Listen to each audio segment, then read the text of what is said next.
friends from the media, guests, good morning. The 19th National Congress of the Communist Party of China was successfully concluded on October the 24th. At this press conference today, we have relevant officials to interpret and elaborate on the report to the 19th Party Congress. They will also take your questions. Present at the press conference are Mr. Xiao Pei, Inspector of the Central Leading Group for Inspection Work,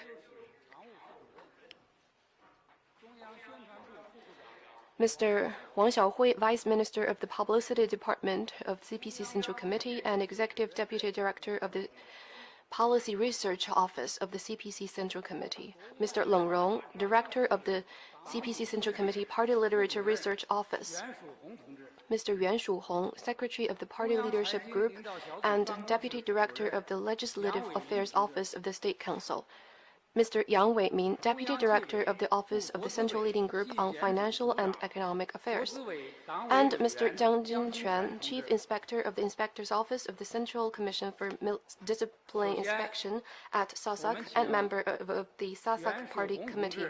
First, we'll have Mr. Yuan Shuhong to make a briefing. Friends from the media, good morning. Let me share with you some of the understanding and observation on the historic achievements and changes since the 18th Party Congress. At the very beginning of the report to the 19th Party Congress, it says that the 5 years since the 18th National Congress have been a truly remarkable 5 years in the course of the development of the party and the country. The phrase truly remarkable reflects the keen impression and enormous pride of the 89 million party members and the 1.3 billion Chinese people. Domestically, over the past 5 years, the CPC Central Committee, with Comrade Xi Jinping at the core, has held high the banner and set the direction, worked hard to overcome difficulties, and delivered remarkable achievements. In the short 5 years, our party, country, and the armed forces have renewed and regenerated themselves, and they have emerged stronger and more indomitable than ever before. If we look at the world, the past 5 years have witnessed sluggish world economic recovery, frequent turmoil and conflicts, and exacerbation of global issues, global problems. While China enjoys political and social stability, people's well-being, and thriving endeavors. China's GDP grew from 54 trillion yuan to 80 trillion yuan, ranking second in the world. China's contribution to world economic growth averaged just over 30%. Ranking top in the world. And China has become a driver and anchor for world economic growth. The report stresses that the achievements of the past 5 years have touched every area and broken new ground. The changes in China of the past 5 years have been profound and fundamental. Those characterizations are accurate and powerful. They're also inspirational. First, the achievements have touched every area. Over the past 5 years, the CPC Central Committee, with Comrade Xi Jinping at the core, with great strategic foresight, vision, resolution, courage, and a sense of responsibility, advanced in a coordinated manner reform, development, stability, domestic governance, party governance, diplomacy, and military. They have put forward a series of new ideas, new thinking, and new strategies, a series of major policies and important initiatives. We have advanced a series of major tasks and made remarkable achievements in the various areas. We have ushered in socialism with Chinese characteristics for a new era. Second, we have broken new ground. Over the past 5 years, the CPC Central Committee, with Comrade Xi Jinping at the core, with great wisdom and vision, formulated the five-sphere integrated plan and the four-pronged comprehensive strategy. We have deepened reform and advanced law-based governance across the board. There's been remarkable achievements in exercising full and strict governance of the party and solved many tough problems that were long on the agenda but never resolved, and accomplished many things that were wanted but never got done. Third, the changes have been profound. We have made all-out efforts to advance extensive and profound reform with many breakthroughs. A total of 1,500 reform measures have been rolled out, and there are breakthroughs in key areas and links. The main framework of reform in main areas have been put in place, and many reform outcomes have been codified or solidified through institutions. If we look at the history of reform both at home and abroad, such all-dimensional, wide-ranging, profound reform at one's own initiative is truly rare. Fourth, the changes have been fundamental. Over the past 5 years, there have been fundamental changes in the conduct of the party, of the government, and the social ethos. The outcome, the outlook of the party, of the country, and of the armed forces have experienced profound changes. Governance hinges on people's support. There's great unity among the party, greater morale of the armed forces, and the people are more proud. Socialism with Chinese characteristics is beaming with great vigor and vitalities. The changes and achievements of the past 5 years, if put in the context of the history of our party and nation, if we put into the history of mankind, are truly remarkable. Over the past 5 years, our party has been able to advance the reform, major reform, and achieve such great outcomes, most fundamentally because we have the strong leadership of the CPC Central Committee with Comrade Xi Jinping at the core, because we have the guidance of Xi Jinping's thought on socialism with Chinese characteristics for an era, and because we have General Secretary Xi as the core of the party, leader of the people, and commander of the army. We are convinced that with the able leadership of this central leadership, with Comrade Xi Jinping at the core, we will be able to realize the Chinese dream of great national renewal. Now I'll give the floor to Mr. Leng Rong. Friends from the press, good morning. I will now give you a briefing about the interpretations and my personal observations about the two concepts, New Era and the principal contradiction facing Chinese society in the report. The report of the 19th Party Congress states that with decades of hard work, socialism with Chinese characteristics has crossed the threshold into a new era, which is a new historic juncture in China's development. And this important political assessment, which is a major highlight of the report, runs through all chapters of the document. The new era was ushered in the 18th Party Congress. The 19th Party Congress has established its guiding thought and basic policy, put forth the party's historical mission for the new era, drawn up the grand blueprint, made the strategic arrangement, and set out the new requirements for party building in the new era. The term New Era carries rich implications, which are summarized into 5 points in the report. First, this will be an era of building on past success to further advance our course and continuing in a new historical context to strive for the success of socialism with Chinese characteristics. My understanding is that this paragraph answers the question of what banner China must hold and what path we must follow in the new era. Second, this will be an era of securing a decisive victory in building a moderately prosperous society in all respects and moving on to all-out efforts to build a great modern socialist country. This paragraph answers the question of what historical mission we must fulfill and what strategic arrangements we must make in the new era.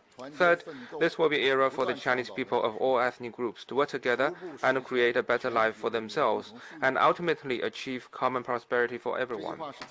This paragraph answers the question of what development vision we must uphold and what purpose we must achieve through development in the new era.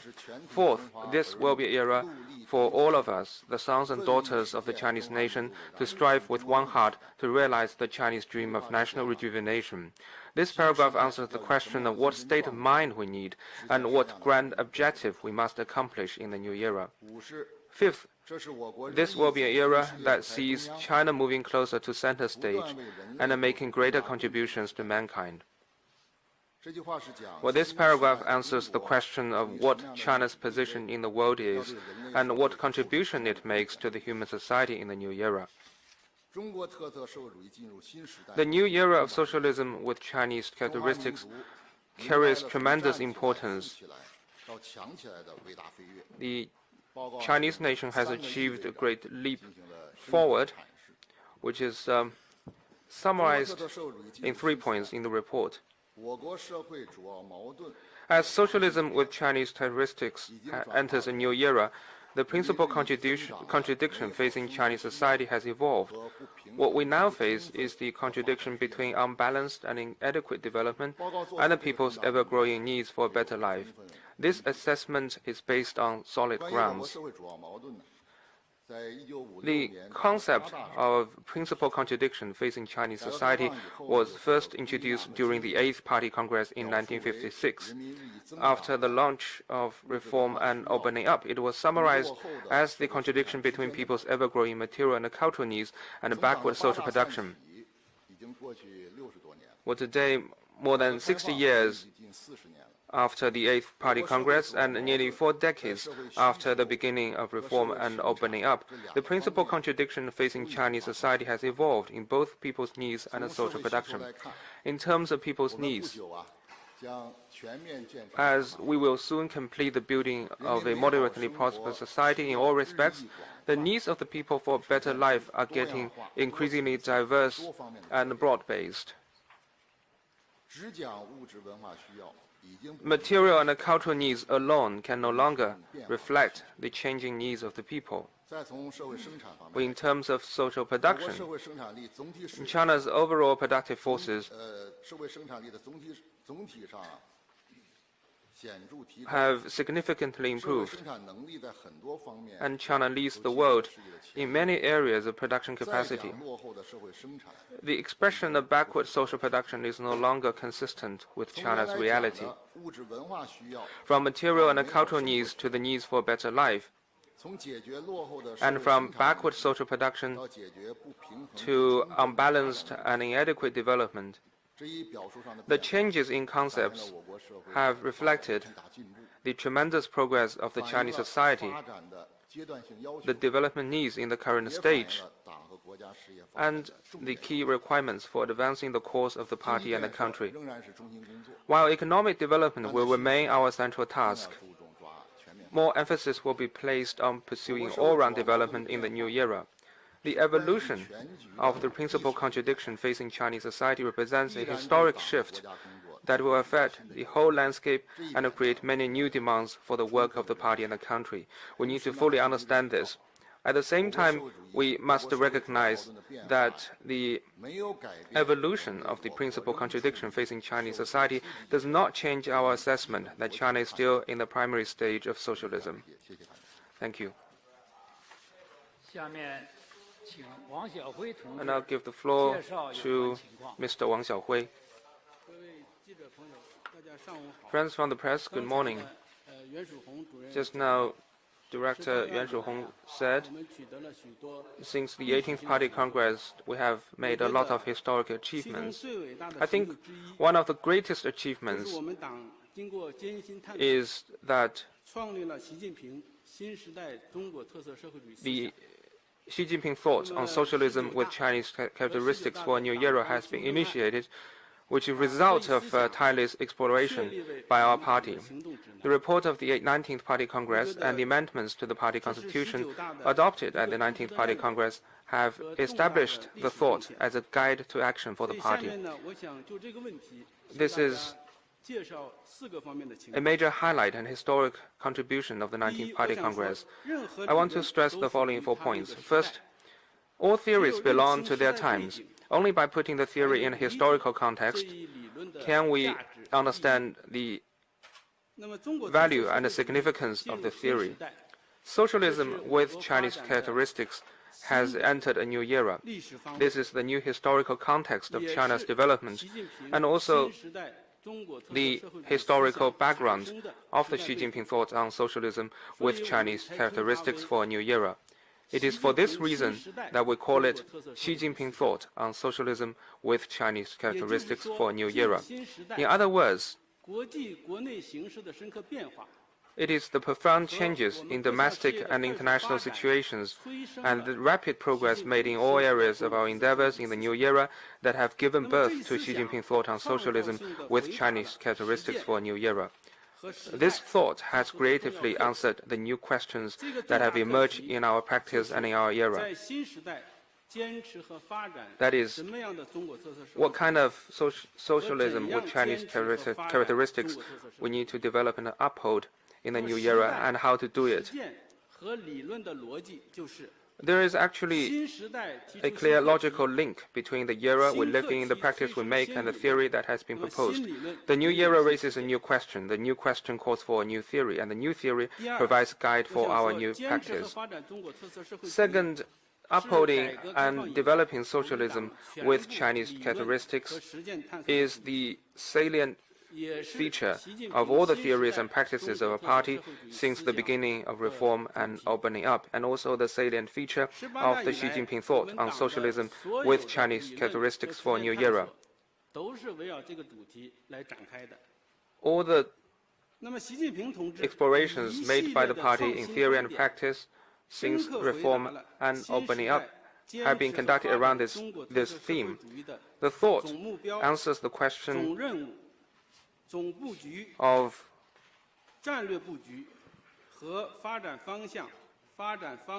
the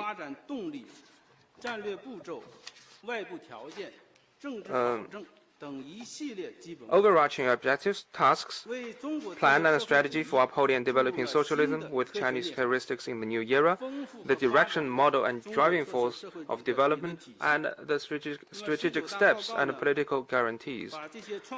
The thought has enriched the concept of socialism with Chinese characteristics and provided theoretical guide for upholding and developing socialism with Chinese characteristics in the new era. The report has summarized these innovative ideas and views as 8 points we must be clear about and 14 points we must adhere to. Third, the thought is a crystallization of the practice of the whole party, but its main initiator is Comrade Xi Jinping. Comrade Xi Jinping has made extraordinary theoretical contribution to the initiation of this theory. And in leading the party and the country, Comrade Xi Jinping, with the pertinent insight of Marxist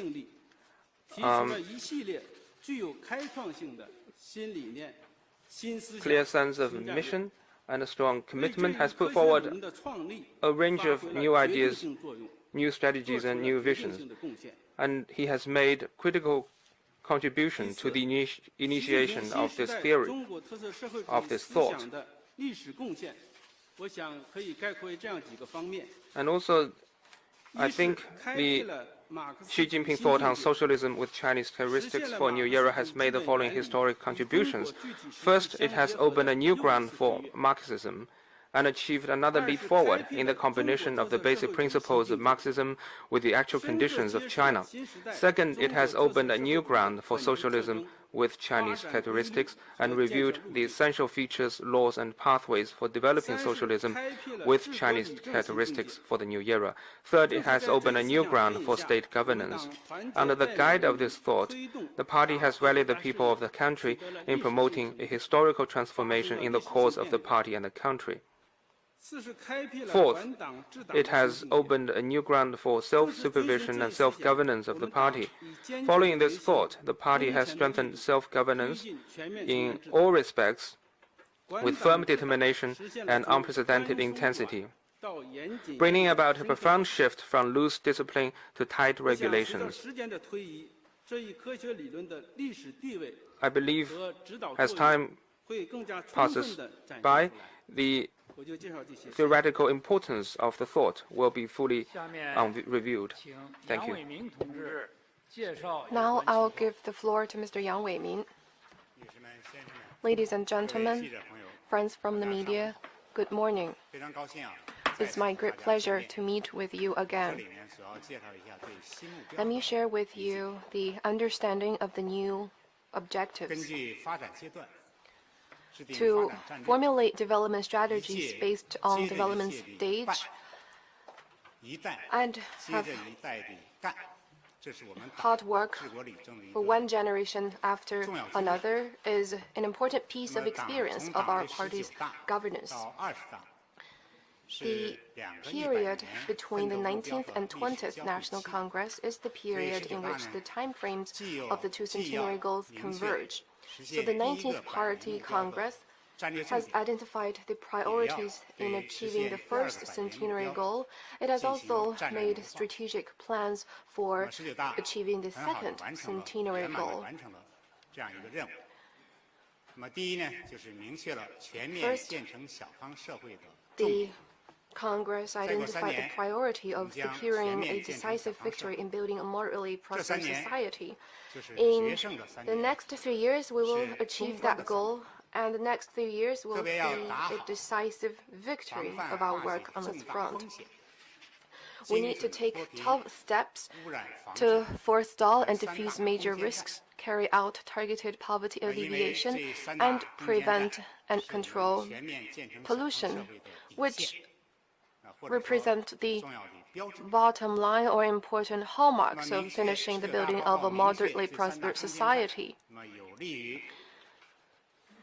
By identifying these three major tasks, it will help Versailles to have a keen understanding of the basic requirements, priorities, and the challenges of this task. And the moderately prosperous society that we build will win the endorsement of the people and stand the test of history. Second, it identified the goal of building a modern socialist country in every dimension and the two-step approach.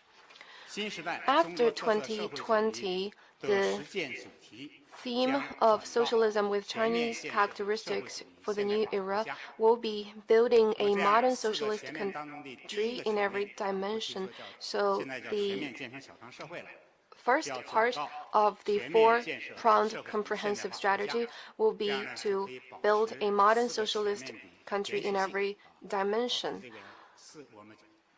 So this will help to keep the continuity of this four-pronged comprehensive strategy. The report also identified a two-step arrangement for achieving this goal. The significance of that lies in, first, it sets out the timetable and roadmap for our efforts. In the early days of reform and opening up, we wrote out the three-step approach in achieving socialist modernization. The first two steps have been achieved ahead of schedule. The 16th Party Congress put forth the goal of building a moderately prosperous society in all respects, and this goal will be achieved in the next 3 years.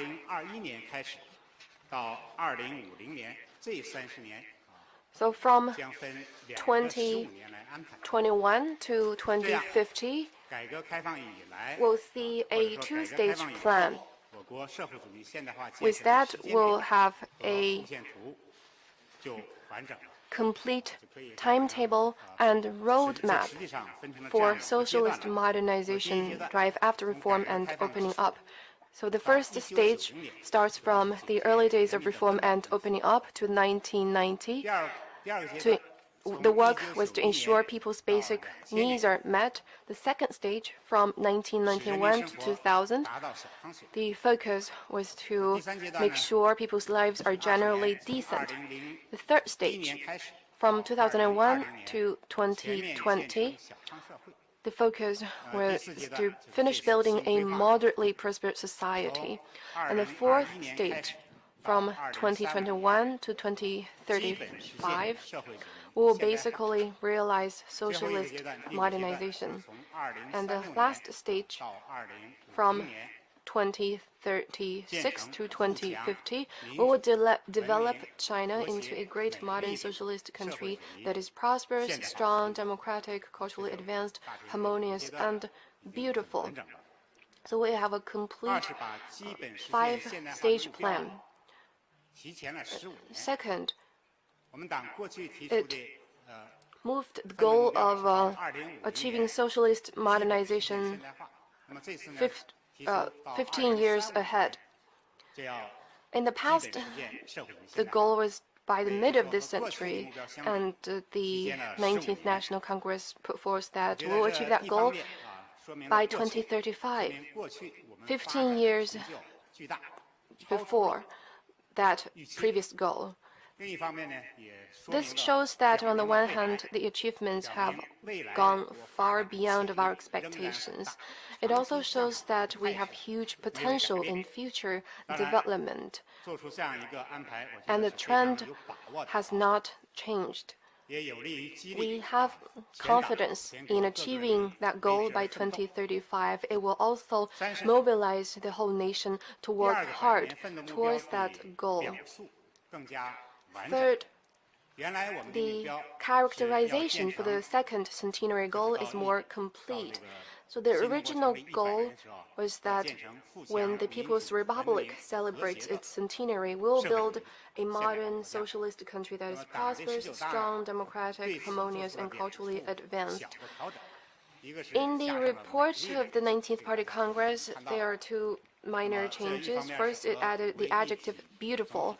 That is in line with the 5-sphere integrated plan.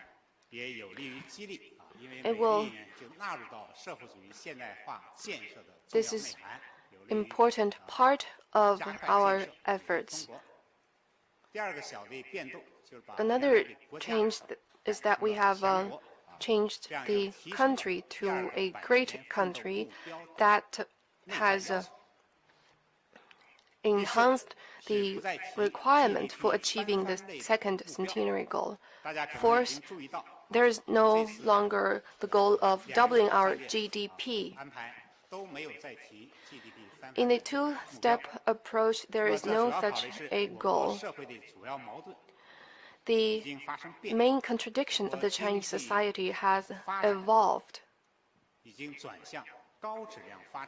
economic development has shifted to a stage of high quality. The lack of production capacity is no longer the most acute problem of our economic development. The most acute problem is the not that high quality of development. At this stage, it's not that we don't pay attention to the growth rate, but more importantly, we need to have greater quality, efficiency, and drivers. to achieve growth. It's not simple sole emphasis on the growth rate. We need to transform growth drivers and increase efficiency and address the inadequate and unbalanced development. Not setting a goal for doubling the GDP will help us to follow through the new development approach and advance the development of the party and country.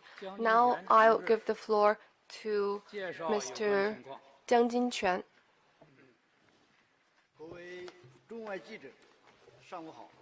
Friends from the media, good morning. I would like to focus on the general requirements of the party building for a new era. The report delivered at the 19th CPC National Congress has summarized the historic achievements made in the party building over the past 5 years and pointed out that we have achieved remarkable outcomes ensuring full and strict governance of the party. We have acted with courage to confront major risks and tests facing the party, to address prominent problems within the party itself. With firm resolve, we have tightened discipline and improved party conduct, fought corruption and punished wrongdoing, and removed serious potential dangers in the party and the country. As a result, both the intra-party political atmosphere and the political ecosystem of the party have improved markedly. The party's ability to innovate, power to unite, and energy to fight have all been significantly strengthened. Party solidarity and unity have been reinforced, and our engagement with the people has been greatly improved. Revolutionary tempering has made our party stronger, and it now radiates with great vitality. With this, efforts to develop the cause of the party and the country have gained a strong political underpinning. It's fair to say that the historic transformation of the party is the fundamental reason for the historic achievements made in the cause of the party and the country. The report is fully characterized as a political one, and its most prominent feature is stressing enhancing the party's leadership and strengthening party building throughout the report. And this has become the outline and soul of the report.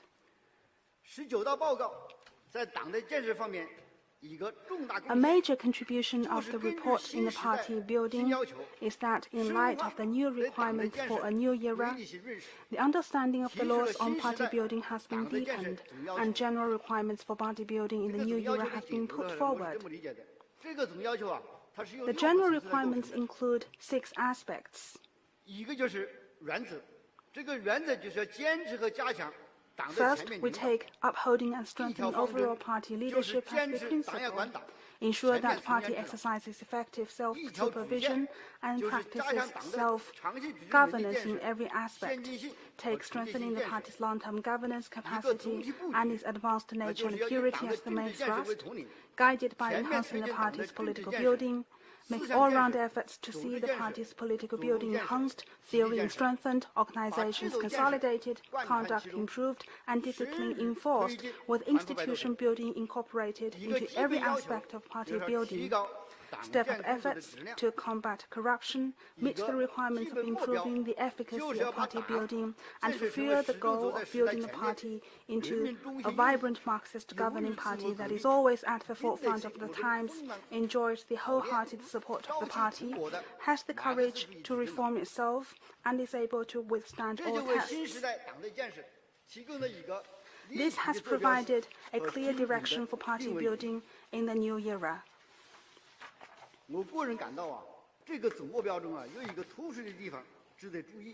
I think it is particularly noteworthy that this is the first time to include political party building in the overall plan of party building, and stress that enhancing political party building needs to be taken as the overarching principle. This is a major innovation of a Marxist party's theory on party building. It is of fundamental importance to the party. A political party represents the interests of a particular class and its organization with a shared political guiding program, line, and goal. The political nature is the number one top-down nature of a party and political building is an inherent requirement for party building. In the new overall plan of party building, political party building is the most important and represents the leading and core aspect. It determines the direction and effectiveness of party building. Emphasis on the party's theory, organization, conduct, and discipline is finally based on its political building. Without it, party building in other aspects would have been in vain. I think this is the biggest innovation in the report.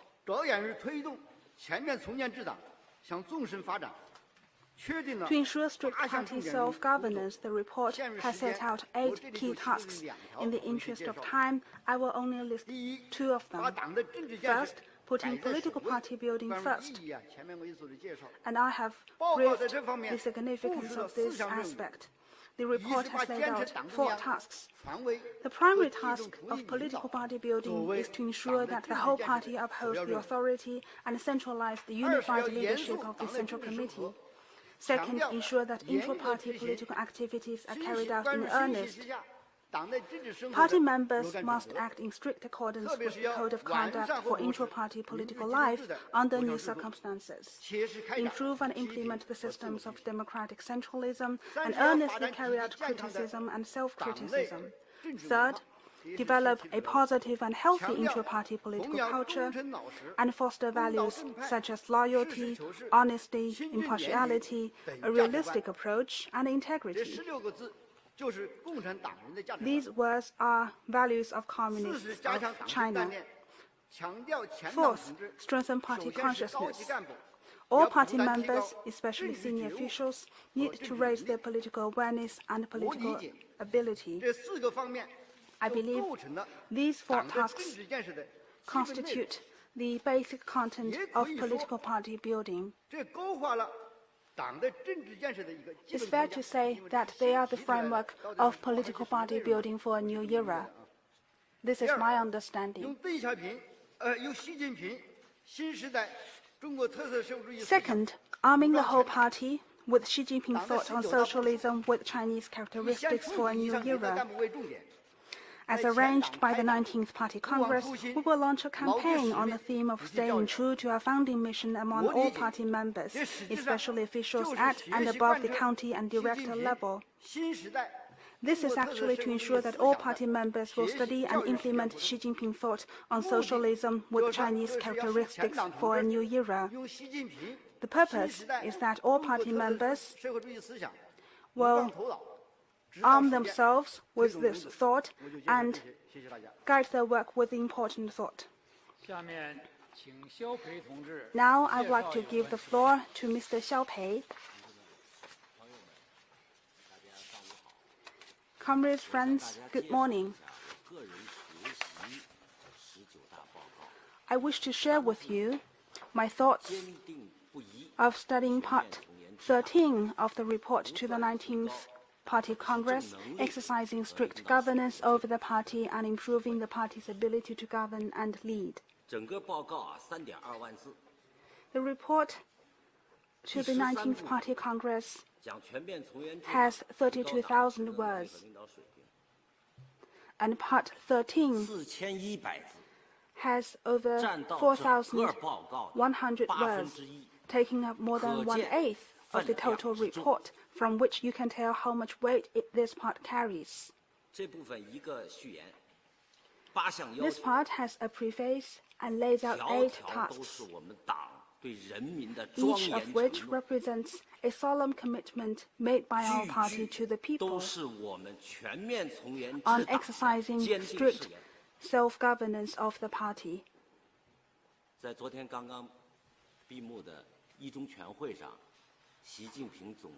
On the just concluded first plenum of the 19th Party Congress, General Secretary Xi Jinping stressed once again that exercising strict self-governance is a never-ending journey.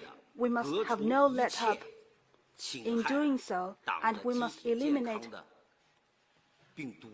all tumors that damage the health of our party and promote integrity and honesty within our party. This has once again shows that the CPC Central Committee, with Comrade Xi Jinping as the core, has a strong will and firm position to exercise strict self-governance, and they take a strong leadership in doing so. And I would like to share with you my thoughts of studying this part. First, we need to uphold the authority of the CPC Central Committee with Comrade Xi Jinping as the core and its unified leadership, and promote political party building. Over the past 5 years, under the leadership of the CPC Central Committee, the Central Commission on Discipline Inspection investigated into 292 officials administered by Central Organization Department, including Li Chuncheng and Sun Zhengcai. Almost all of them violated political disciplines, and most of them have political problems and behaviors of corruption. Therefore, the report has incorporated political party building into the overall plan of party building. This is highly relevant. So the whole party, all party members must maintain political integrity, think in big picture terms, follow the leadership core, and keep in alignment, ensure intra-party political activities are carried out in earnest to improve the political ecosystem and uphold the authority of the CPC Central Committee. Second, we need to turn the 8-point decision on improving party and government conduct into voluntary actions and unremittingly improve the party's conduct. Over the past 5 years, 189,000 cases of violating the 8-point decision have been investigated, and 256,000 officials held accountable. Just concluded National Day holiday of China, the CCDI released 160 cases of 8-point decision violation on its website. General Secretary Xi Jinping has always emphasized that we need to have the perseverance to hammer away at every task, never allow violations of such 8-point decision relapse, so as to build the popular and political foundation for the governance of the party. Third, we need to comprehensively strengthen party discipline and improve party conduct. The report stresses that we need to focus on strengthening the enforcement of political and organizational discipline and use this to prompt stricter observance of discipline on upholding integrity, on interacting with the people, and regarding work and life.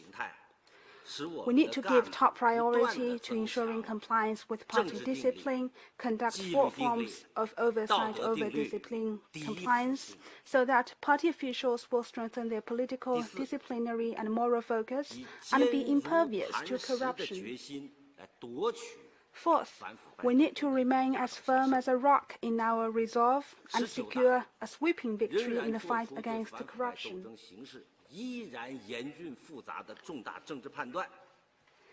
According to the report of the 19th Party Congress, the fight against corruption remains grave and complex. And in fighting corruption, there should be no no-go zones, no ground should be left unturned, and no tolerance shown for corruption. We must impose tight constraints, maintain a tough stance, and a long-term deterrence, punish both those who take bribes and those who offer them.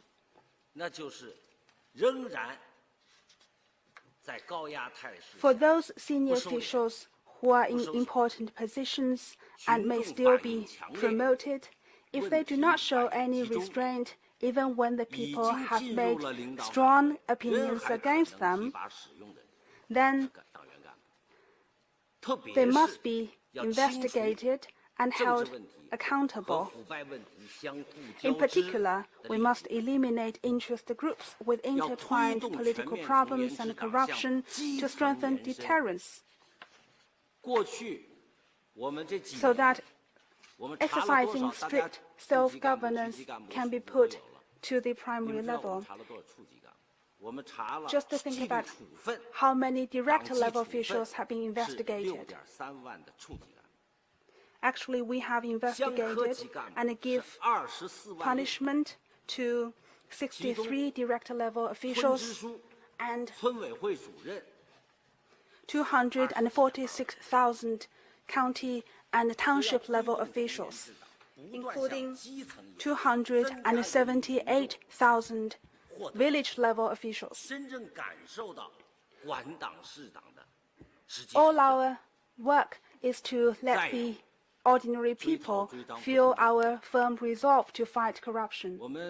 And we have also stepped up effort to hunt fugitives abroad. You can see the total number of fugitives abroad is on the decrease. In 2014, the number was 101, and then the number was reduced to 31 in 2015, and 19 to 2006. And this year, there are only 4 fugitive officials abroad. With this hard work, we have stepped up great efforts to hunt and punish those fugitives abroad. So you can see such a remarkable decrease in the number of fugitives abroad.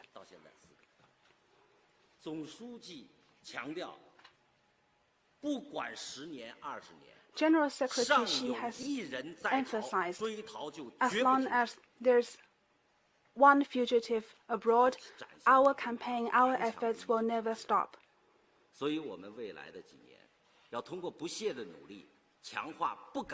Therefore, we will continue to work hard to strengthen deterrence so officials dare not be corrupt, strengthen the cage of institutions so they are unable to be corrupt, and we will raise the vigilance so that they will have no desire to commit corruption. Fifth, we need to improve party and state oversight systems and the party's ability to purify itself. The ultimate goal for exercising strict governance over the party is to explore an effective way of self-supervision for the party's long-term governance. This is the ultimate goal for exercising strict governance. So we must integrate intra-party oversight with public oversight, make disciplinary inspections cut like a blade to corruption and misconduct, and do more inspections in cities and counties. In particular, we need to follow through on the decision made by the 19th CPC National Congress, conduct trial reform of the national supervision system throughout the country, and establish supervisory commissions at provincial, city, and county levels, establish a national supervision commission to cover all areas of the supervision work and improve the supervision system. Thank you. Now the floor is open. Please identify yourself before raising your question.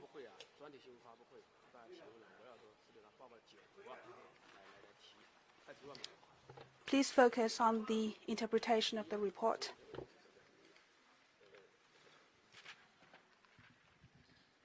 我是中央电视台中国国际电视台的记者，我想请问的是冷荣主任。您刚才也说到了新时代的内涵和重大意义，说明现在中国的发展已经进入到了一个新的历史方位。那能不能够进一步给我们解释一下这个重大的政治论断的依据是什么？With CCTV. 谢谢。 My question is for Mr. Leng Rong. Just now you explained the meaning and significance of the new era, which show that China's development has entered a new historic juncture. I want to dig further into that. I want to ask, what is the basis for this important political judgment?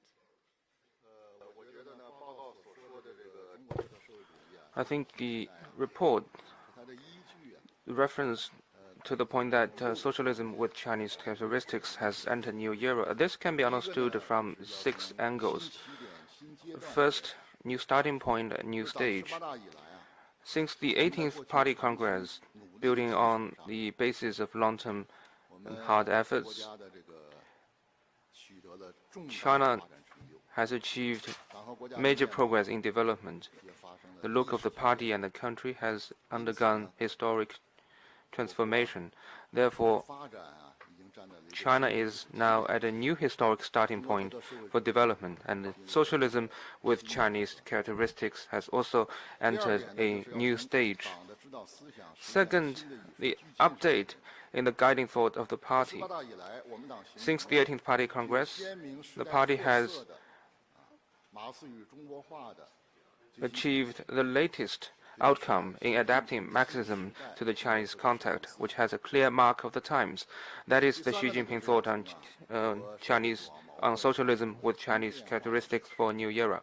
Third, the new changes in the principal contradiction facing the Chinese society, and that is an important sign of the socialism with Chinese characteristics entering a new era. Fourth, new journey for fully building a modern socialist country. In the next 5 years, it will be a period when the time frames for the 2 centenary goals converge after completing the building of the moderately prosperous society in all respects. In 2020, we will work for the 2nd centenary goal. Fifth, a new historic mission of the party. The report has stated that in the new era we need to carry out a great struggle, build a great project, advance great cause, and realize great dream. I think this fully demonstrates the strong sense of mission of contemporary communists in China. Sixth, the new requirements for party building. And the report states and stresses that there should be a new air and a new results in party building in the new era.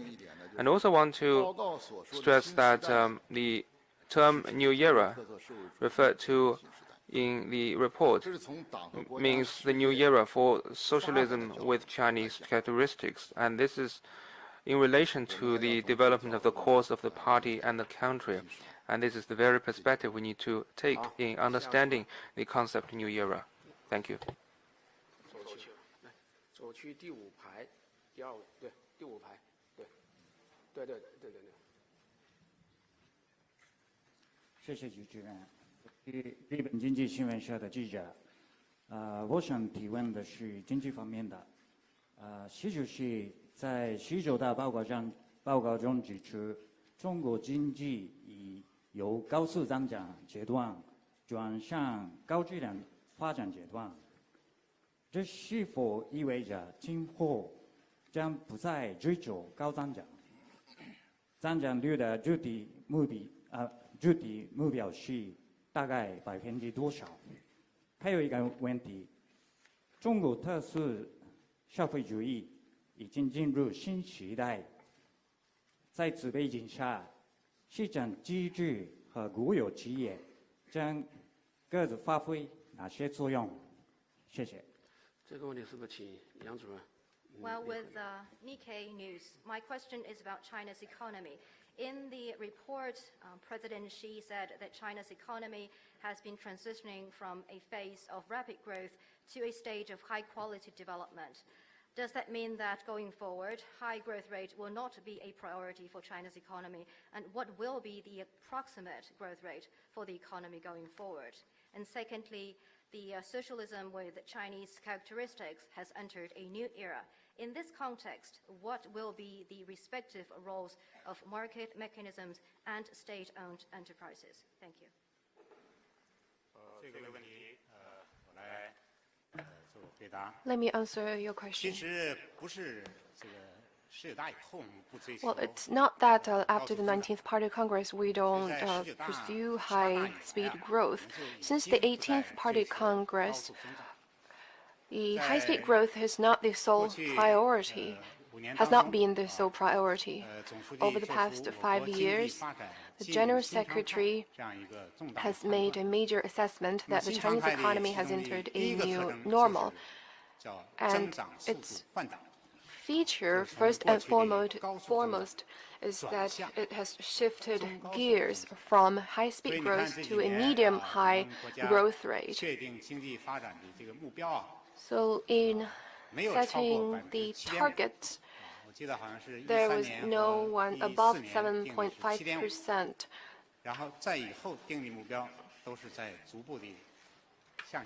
The targets have been revised down, and last year was 6.5%. The basic approach needs to be improved in growing the economy in line with the requirements of the 19th Party Congress. First and foremost, we need to work hard to pursue high-quality development. As General Secretary Xi said in the report, China's economy has been transitioning from a phase of rapid growth to a stage of high-quality development, and that is consistent with the new normal stage. It's an accurate characterization of China's reality. The most acute problem is not the lack of production capacity. Our production volume of over 220 goods or products rank top in the world, and we need to cut capacity. The main problem is insufficient quality.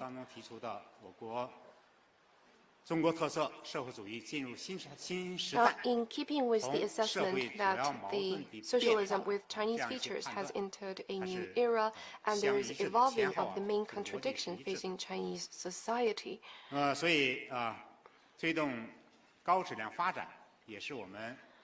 Pursuing high-quality development is an inherent requirement of turning China into a modern socialist country in every dimension. By a modern country, we mean we need to have high-quality growth instead of just a high growth speed. Second, we need to accomplish 3 major tasks. In the report, the General Secretary said that we're now at a pivotal stage for transforming our growth model, improving our economic structure, and fostering new drivers of growth, which means that those are the priorities for our work going forward. Now, the Chinese economy is making steady progress and grew by 6.9% in the first 3 quarters, 2 percentage points higher than the same period last year. But the foundation is not solid enough, and we still face challenges. In other words, we still need to transform our growth model, improve our economic structure, and foster new drivers of growth. And that takes time. Third, we need to develop a modernized economy. That is the overarching plan for our work going forward. We need to put quality first, give priority to performance, and pursue supply-side structure reform as our main task. We need to work hard for better quality, higher efficiency, and more robust drivers of economic growth.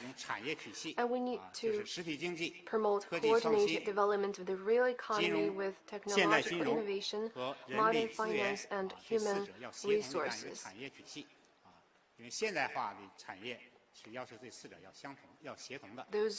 There needs to be synchronized progress on those 4 fronts. And we need to endeavor to develop an economy with more effective market mechanism, dynamic micro entities, and sound macro regulation. And on your second question, playing the role of the market and the state-owned enterprises. The report says that we must concentrate on improving the system of property rights and market-based allocation of factors of production. And that is our line of work going forward. It is of great significance for deepening supply-side structural reform, improving socialist market economy system, and promoting sound economic development. It's also in response to the thorny issues of economic institutional reform. We will step up our reform efforts on market-based reform and of the SOEs. Thank you.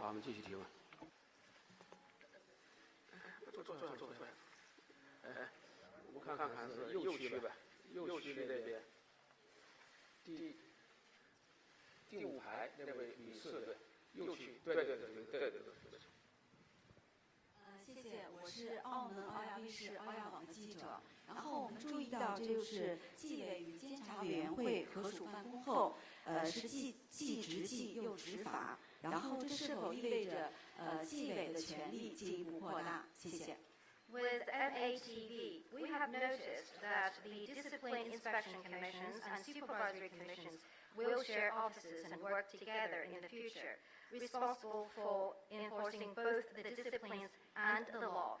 Does it mean that the power of the Discipline Inspection Commissions will be further expanded? Thank you.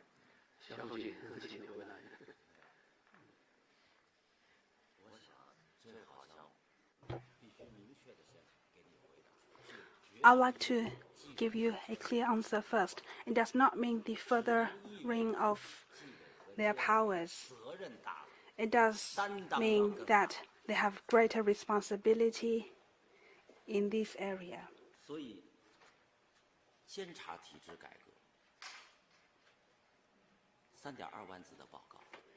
you can see the report has assigned 9,000 words.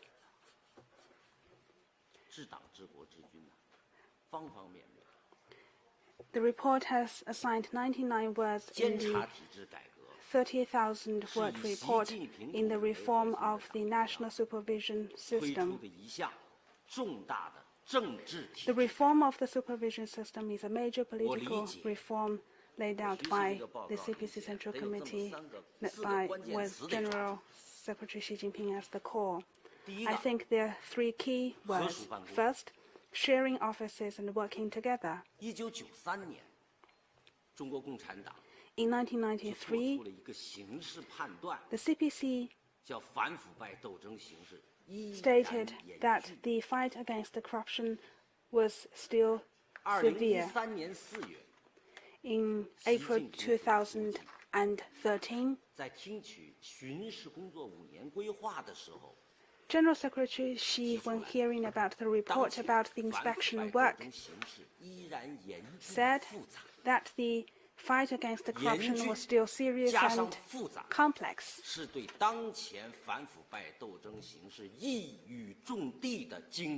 And I believe he has made a very precise and to-the-point judgment about the fight against the corruption.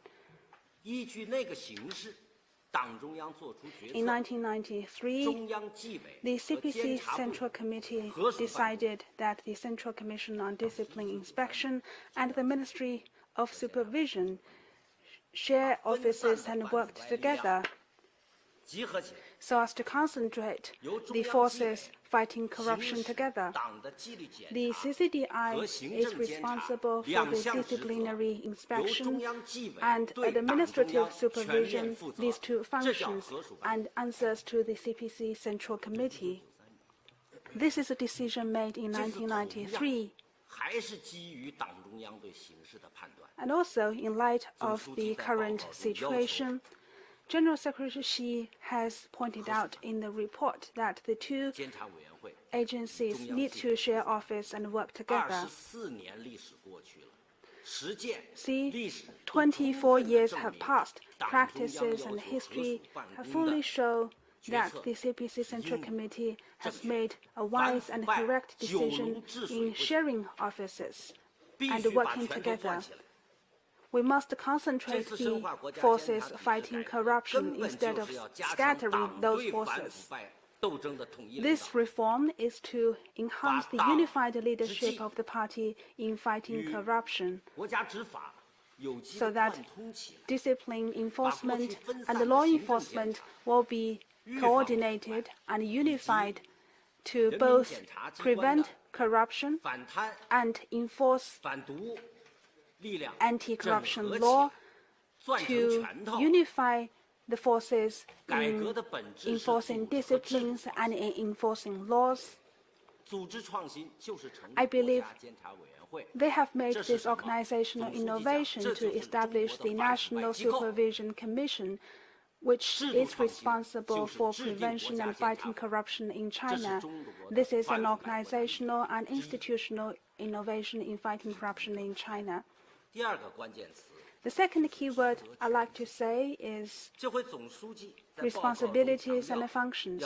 General Secretary Xi has pointed out in the report that we need to give supervisory commissions responsibilities, powers, and means of investigation according to law.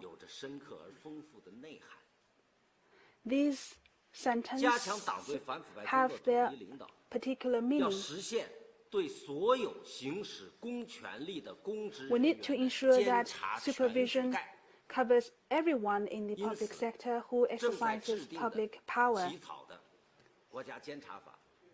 The National Supervision Law, which is still being drafted, will authorize the Supervision Commission the responsibilities of supervision, investigation, and punishment.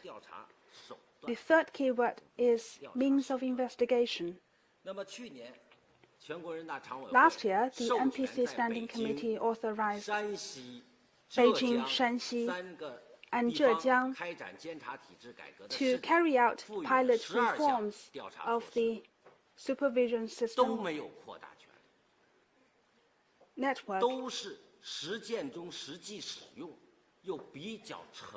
All the 12 investigation means have been given to them without further expansion. All of them have been actually in use, very mature. The first is the means of investigation used in the procuratorate agencies, including inquiry, copying, freezing, detention, and seizure. In the future, the means of investigation will be improved and expanded to inquiry, freezing, transferring, seizure, detention, inquisition, examination, and authentication. Second, those means of investigation used by the discipline inspection commissions, like interview, query, will be identified as statutory means of investigation.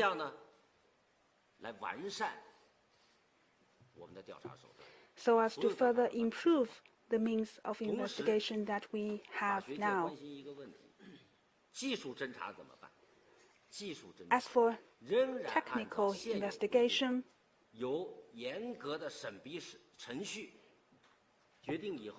supervision agencies must follow strict procedures and then pass on to relevant agencies to enforce.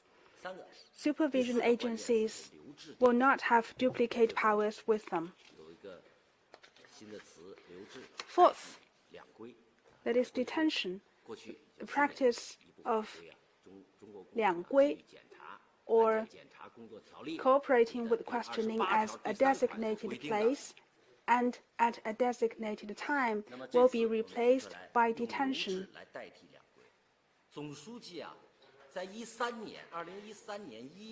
In January 2013, General Secretary Xi attended the second plenum of the 18th meeting of the CCDI that we need to investigate and punish law violations with a law-based mentality and a law-based means of investigation. That is why we are now drafting the law on national supervision. But Supervision Commission is not a judiciary agency. Its functions are only investigation, supervision, and punishment.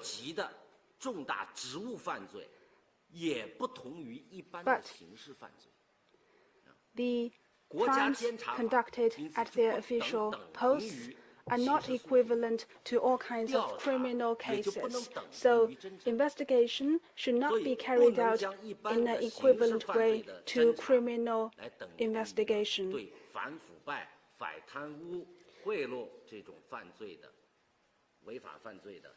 Crimes of corruption and graft should not use the same investigation means as other criminal cases. Therefore, the national supervision law will have strict restrictions on the procedures of approval, conditions of usage, and the term of detention to be used for such cases. And they will have specific provisions on the safety and medical conditions to be provided for those detained. I think this will make our work more law-based. Thank you. 中区第4排这个李色穿白衣服的这个谢谢主持人，我是凤凰卫视凤凰网的记者。我这个问题是想请问一下，因为我们也注意到中共的指导思想，其中有些是以党的领导人命名的，那么有些是没有。请问一下各位发言人怎么看？谢谢。 With Phoenix TV, I have noticed that among the guiding principles of the party, some carry the name of relevant party leader and some don't. What is your view on that? 谢谢你回答。我愿意回答你的问题。 Well, let me answer your question. 实际上用党的领袖 And as a matter of fact, to name the party theory and a guiding thought with the name of the leader is a common practice in international communist movements. For example, Marxism, Leninism, and in our country we have Mao Zedong thought, Deng Xiaoping theory. And actually in the Western theoretical circles, to name a theory with the name of its main initiator is also a common practice. As I said in the opening statement, the Xi Jinping thought on socialism with Chinese characteristics for a new era is a crystallization of the collective wisdom of the whole party and a summary of the practical experience of the party and the people. But its main initiator is Comrade Xi Jinping, and he has made an important contribution and played an important role in the initiation of this theory. So we believe that he deserves to have his name attached to this theory, and also shows the maturity and the confidence in the party's theory. Thank you. 右区第2排第2位男士，对，没错。谢谢主持人，我是中国日报社的记者。我们注意到，在19大报告中明确指出，要建立中央全面依法治国领导小组。那么，请问，做出这样重大的制度设计是出于哪些方面的考虑？谢谢。With China Daily, the report to the 19th Party Congress calls for the forming of a central leading group for advancing law-based government in all areas. What is the consideration behind such an important decision? 谢谢你的提问。 Thank you. 我个人理解啊， My understanding 党的 is 19大 that 报告之所以要明确提出 the 成立中央 report says that we need to formulate a central leading group for advancing law-based governance in all areas because of the following 就是中国共产 considerations. 党作为执政党 First, The Communist Party of China, as the governing party, is crucial to advancing law-based governance in all areas. The party's leadership is the most intrinsic feature of socialism with Chinese features, and the most fundamental guarantee of socialist rule of law with Chinese features. We need to implement the party's leadership in the whole process and all aspects of law-based governance. We need to make sure that the party leads legislation, ensures enforcement, supports the judiciary, and takes the lead to abide by the law. So to do that, there is a pressing need to set up a central leading group in this regard to step up the unified leadership of the party. Second, advancing law-based governance in all areas is a systemic project involving economic, political, cultural, social, and ecological development, and the building of the armed forces and of the party. It involves reform, development, stability, domestic governance, diplomacy, national defense, and party and military party governance, and governance of the military.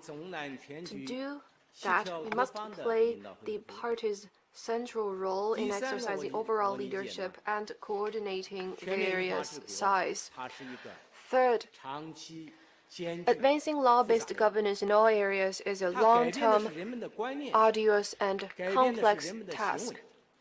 It will change people's mindset and conduct.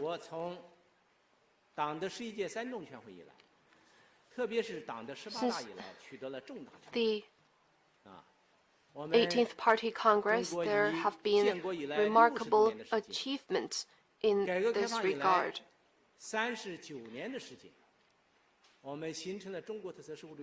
Over the past decades, we have put in place a socialist law system with Chinese features, and we traveled a journey in decades that took some other countries centuries. But there are still some weak points and inadequacies in this regard. And there are still people who would jaywalk and violate the traffic rules. They will go when there's a red light. And in New York, in Paris, there are also such people, but much smaller in number. And this is a violation of the law and of the rules, albeit a minor one. What I mean is that there are still inadequacies in this regard, and compared with the other three areas of the four-pronged comprehensive strategy, the efforts in this regard are still relatively weak. So we still face formidable tasks in this regard that would require us to pay higher attention to that.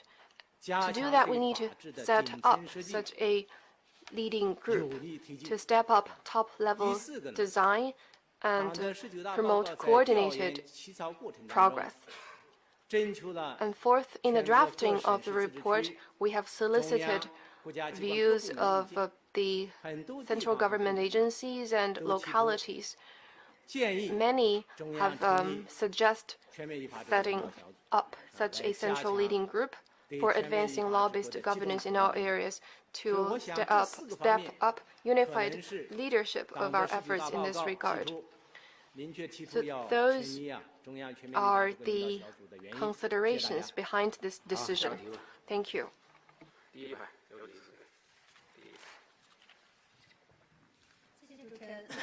广播电台央广网的记者。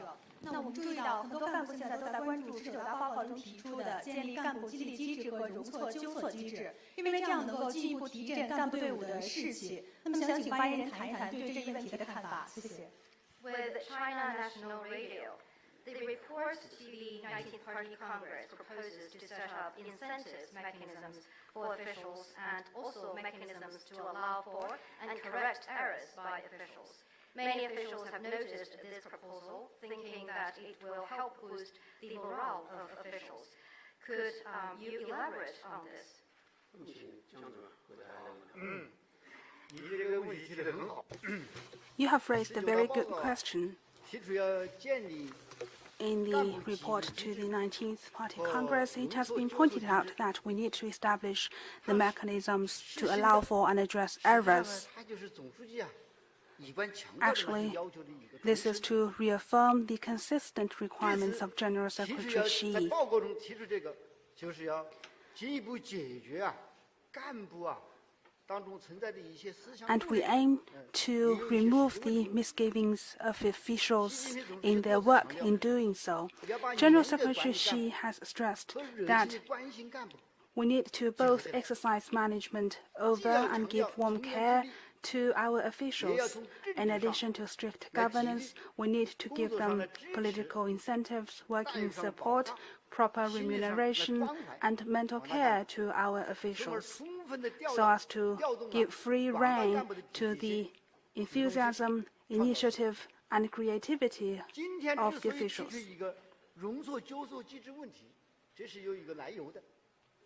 Why we have put forward the establishment of such mechanisms? 一斗空前， Actually, over the 18th 不作为的问题， Party Congress, we have strengthened self-governance to eliminate dereliction of duty among officials.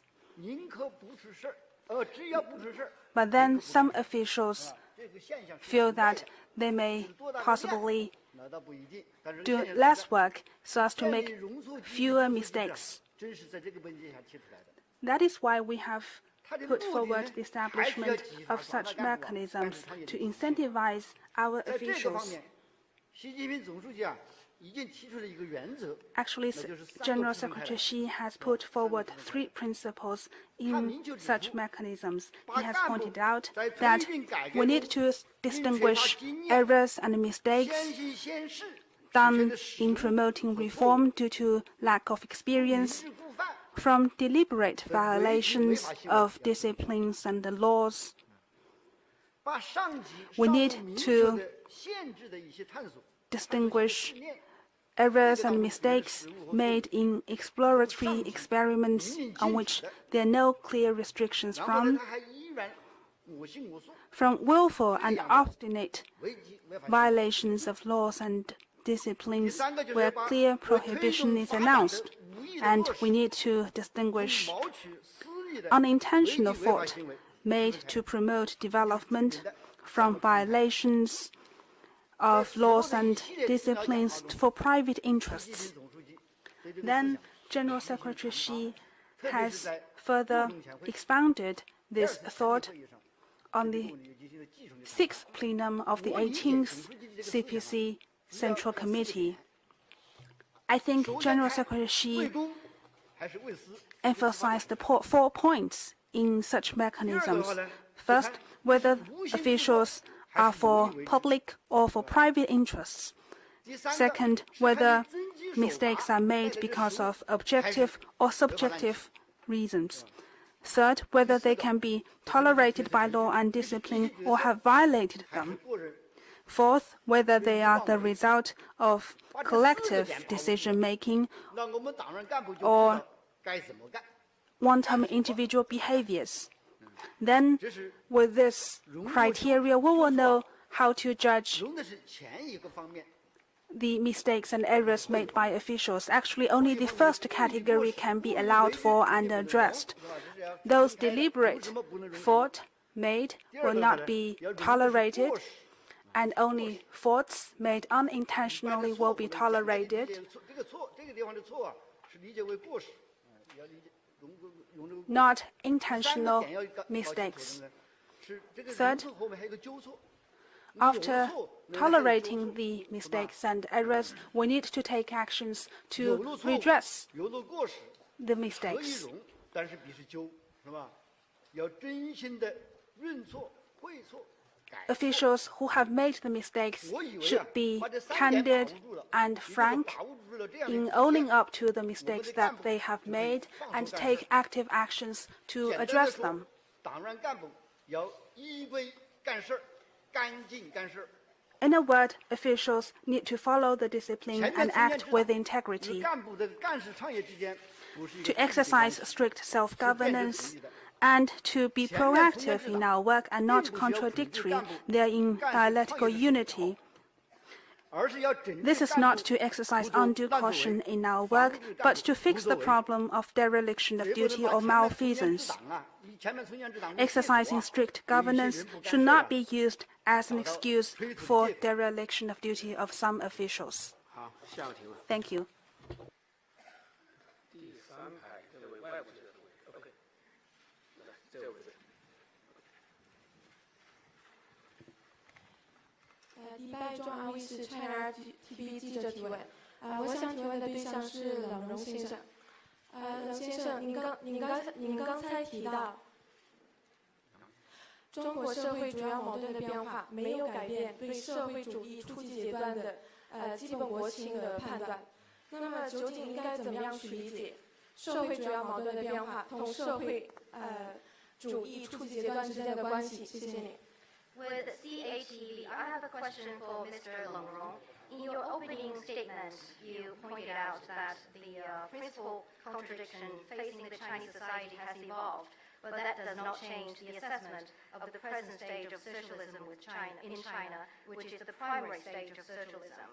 And my question is how to understand the correlation between the changing principal contradiction and the primary stage of socialism in China. Thank you for your question. This is a theoretical question. I think for the relationship between the evolution in the principal contradiction facing the Chinese society and the primary stage of socialism, it is important for us to understand the following 3 points. First, socialism, or primary stage of socialism, is the underdeveloped stage of socialism. So level of economic development is very important in this stage. But at the same time, we need to understand that the level of economic development is not the sole criteria determining whether we are in the primary stage of socialism. And the primary stage of socialism should also be viewed in connection with the overall level of social development. And this has been an understanding of the party all along.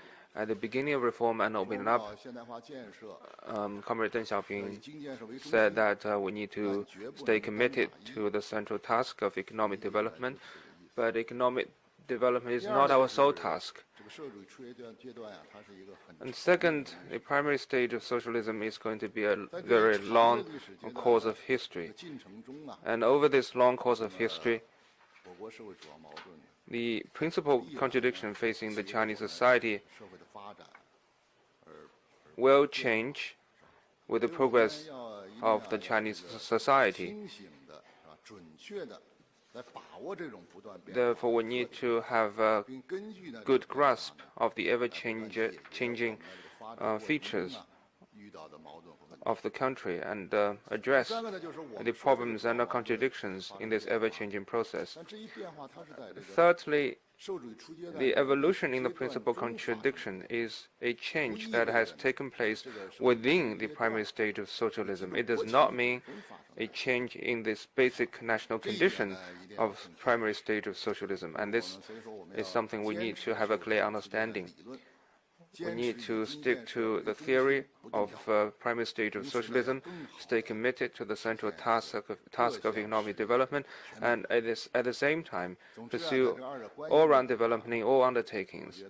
So all in all, I think as for the relationship between the two concepts, we need to have a clear grasp of the dialectics in the relationship between what has changed and what has not changed.